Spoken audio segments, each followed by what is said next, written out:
has been scathing about the financial performance of the country's municipalities, saying they are in fact regressing. We are joined now from our Cape Town studios by the National Minister of Cooperative Governance and Traditional Affairs, Dr. Zweli Mkhize. Good evening to you, and thank you for talking to us. Good evening. The Auditor-General has, as I say, been quite scathing about the state of our municipalities, saying that when they released their reports, their audit outcomes in 2011, 2012, they highlighted all of these issues: the lack of decisive leadership to address the lack of accountability, as far as making sure that there are consequences for those people who flout basic procedures. All of that is falling on deaf ears, he says.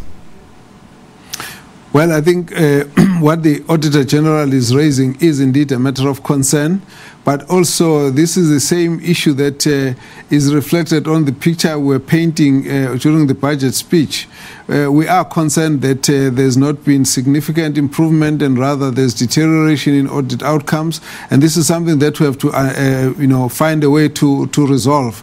Now, if you look at what we were already anticipating, is that the numbers of the municipalities that are having disclaimers, about 27 of them the last time, we believe that all of these need to be given 1 year to turn the situation around. So we're taking teams into municipalities. We've identified the ones that have serious problems with the view that we must actually intervene on the different aspects that are causing the distress as well as the negative audit outcomes. Well, he's mentioned a number of issues that he says he identified 5 years ago. He talks about weaknesses in internal controls and the risks that need attention by local government by dealing with the root causes, because every year he gives the audit findings and recommendations to remedy these, but those are not taken into consideration. And so, whilst obviously one appreciates you're coming in and trying to deal with it, these issues have been flagged, he says, for 5 years now at least, and we're still faced with the same accountability and governance challenges they mentioned 5 years ago. We actually do have the same concern that we don't seem to be getting an improvement there.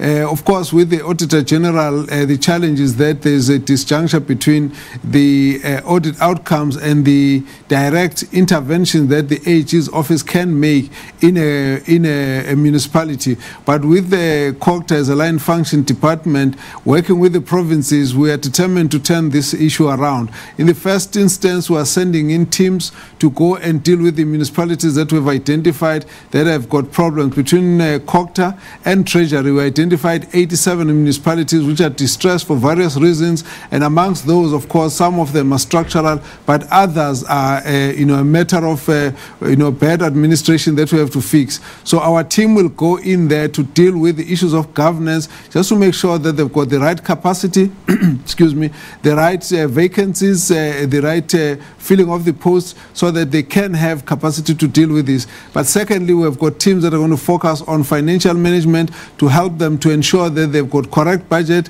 that they comply with the audit regulations, and they also make sure that we can help them with the revenue generation and management of expenditure. At the end of the day, they must be very strong and tough on corruption. Where there's maladministration, irregularities, we've called on municipalities to be strong, to take action, whether it's a municipal manager or municipal executive or the councillors. There has to be tough action where there's obvious transgression. And we're also working very closely with the police and special investigation units, so that the criminal charges should be preferred on those who are implicated in wrongdoing. Let's just look at some of the interventions that you have mentioned there. Don't they point out to one glaring problem, that in many municipalities across the country, we've simply got officials who are either implicated in corruption, as you want to investigate, or are simply out of their depth? A number of the interventions you've outlined there suggest that incompetence is a big problem. Well, there is a problem of incompetence. So we've taken strong stand. For example, with the municipal managers, we investigate everyone now who gets appointed as a municipal manager anywhere in the country to make sure that they comply with the correct qualifications and that the correct experience. If we think that they are inadequate, we actually have to decline that appointment and tell the municipality to actually remove the person from the post. This is now a very strong stance that we have taken. The second issue relates to people who have been incriminated in irregularities somewhere. If this matter was so serious that they had to go through a disciplinary process or get expelled or resign before they were fired, then we've got a database to be able to pick them up if they get appointed in different parts of the country. So again, we'll make sure that there's very strict monitoring of that aspect. The other aspect relates to the fact that we'll be taking teams to deal with them on the issue of financial management. Here, it's a question of ensuring that the CFOs have got the correct qualifications, and then the team in the treasury knows what they are doing. That's why we keep saying that at the end, the municipalities have to take strong action in the case of transgression, because then we must be knowing that people know what they are doing. If they do wrong, they must face the consequences. You're part of a party, sir, that has brought us interventions and programs like Matubili. When you hear that, the majority of the municipalities in South Africa are ANC-led municipalities, when you hear that only 33 out of 257 municipalities across the country, 7%, were able to produce quality financial statements, when you hear that, for example, irregular expenditure is now at over 28 billion rand, that the latest results are the highest levels of non-compliance since 2013. As a member of the ANC, those are all sobering facts, are they not?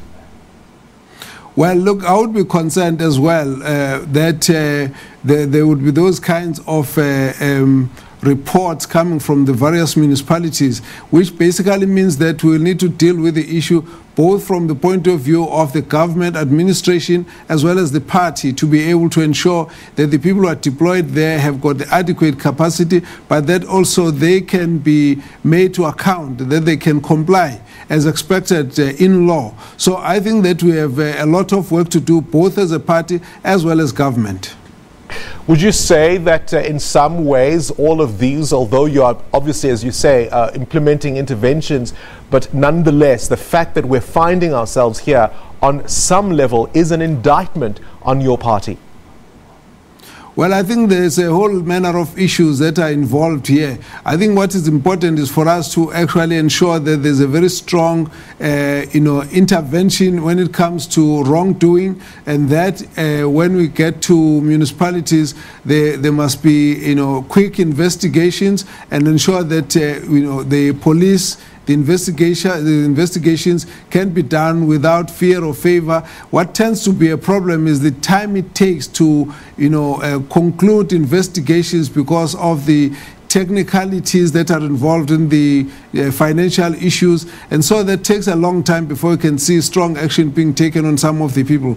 But I want to say that from where we sit, from the point of view of the national government up to the president and the colleagues in the provincial government, we're determined to turn this situation around. And we've had a meeting of the MECs last week, and we are focusing on strong interventions, not only on those, but even in the areas where we've had municipalities that did not have capacity, technical capacity to spend funds in relation to the municipal infrastructure grant. By the end of the year, we'll have put up teams to cover all those municipalities so that we don't have this problem.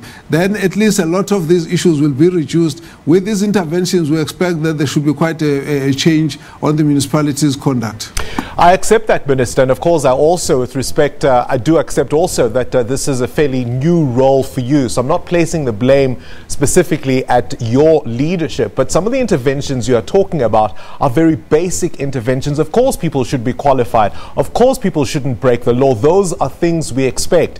But when your party talks about Tumamina, and in the majority of municipalities which it leads, this is the state of affairs, is that not an indictment on the ANC?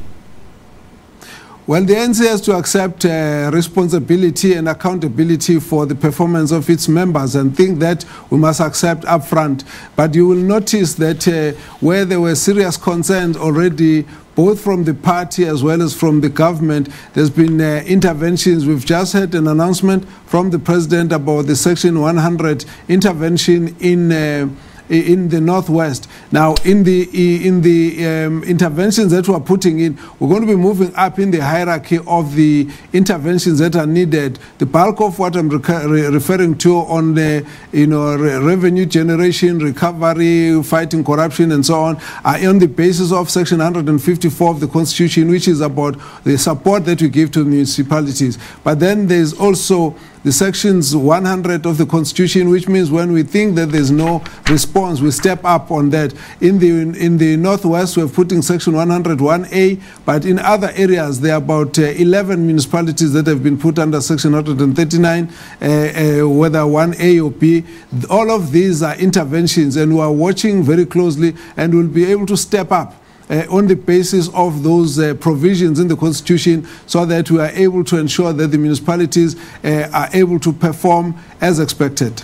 All right, we'll have to leave it there with the Minister of Cooperative Governance and Traditional Affairs, Dr. Zweli Mkhize, in our Cape Town studio.